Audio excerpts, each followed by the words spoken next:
à tous.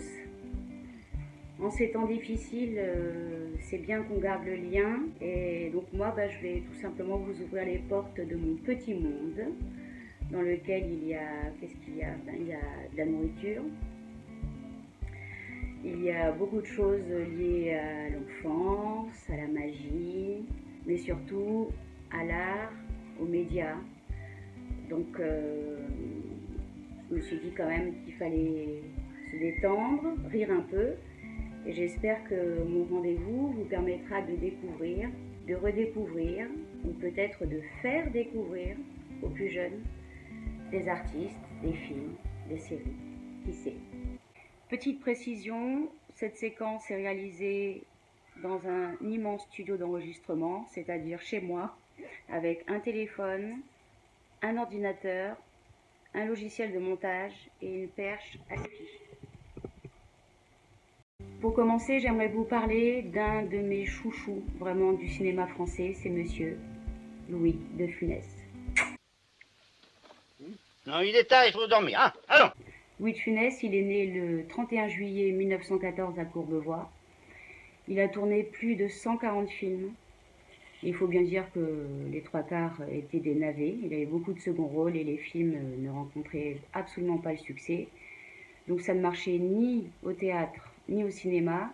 Et il faudra attendre la fin des années 50, en 1956, avec La Traversée de Paris, où il joue aux côtés de Bourvil et de Gabin. Donc là, l'affiche commence à être pas mal. Mais c'est surtout dans les rôles de râleurs, de petits nerveux, de mauvaise foi, radin, bref, le stéréotype du français moyen de l'époque, que le public va prendre conscience de son talent.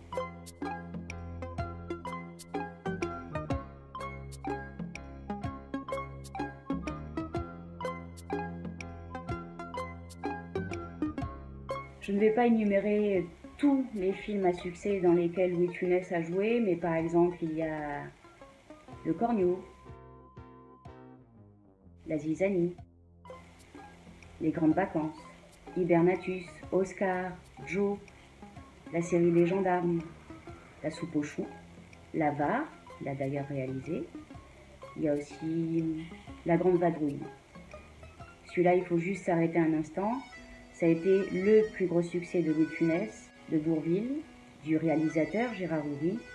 17 millions de spectateurs se sont déplacés dans les salles pour aller le voir. Et il faudra attendre 42 ans plus tard, en 2008, lorsque Danny Boone et ses ch'tis franchissent la barre des 20 millions. Louis de Funès aimait beaucoup la nouvelle génération d'acteurs comiques. C'est pour ça qu'il a accepté, malgré de gros problèmes de cœur, de tourner dans L'aile ou la cuisse avec le jeune Coluche. Il avait pour projet également de rejoindre l'équipe du Splendide qui lui avait demandé de tourner dans Papy fait de la résistance, mais malheureusement, le 27 janvier 1983, Louis de Funès a tiré sa révérence, et c'est pour ça d'ailleurs que Papy fait de la résistance lui est dédié. Bizarrement, il a rarement été récompensé au cinéma, sauf en 1980, avec un César d'honneur remis des mains de Jerry Lewis. Louis, it is my pleasure. Privilege, bravo.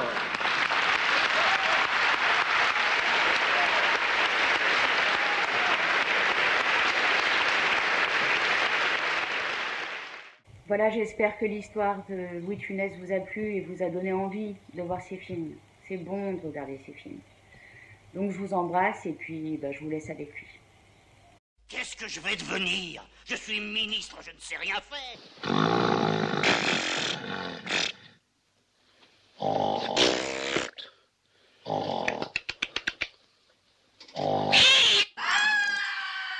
Vite, une échelle! Tenez bon, Marguerite, on arrive!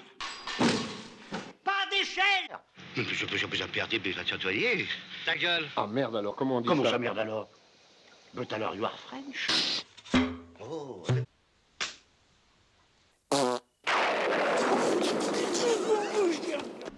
Vous êtes juif? Comment Salomon, vous êtes juif? Salomon est juif. Oh! Et mon oncle Jacob, qui arrive de New York, il est rabbin. Mais il est pas juif. Bah si. Mais pas de toute famille. Si. Devinez ce que j'ai mangé? Du minster? Non! Une pêche!